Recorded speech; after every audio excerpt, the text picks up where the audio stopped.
না, উনি সালাম দিলেন, ফলে ওনার অন্তর থেকে অহংকার মুক্ত করে দিল কে?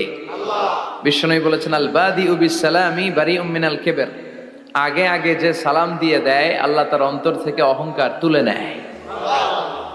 মান কানা ফি কলবিহি হাব্বাতু খারদাল মিনাল কিবর লা ইয়াদখুলুল জান্নাতা আবাদা, যার অন্তরে জাররা পরিমাণ অহংকারের ছিটে ফোঁটা থাকে সে আল্লাহর জান্নাতে ঢুকতে পারবে?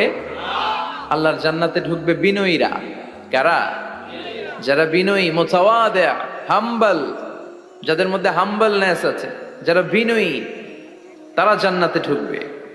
তো সাইয়েদনা আদম আলাইহিস সালাম বিনয়ের পরিচয় দিলেন, কিন্তু শয়তানকে আল্লাহ বললেন উসজুদু, শয়তানকে বললেন শয়তান সেজদা দাও।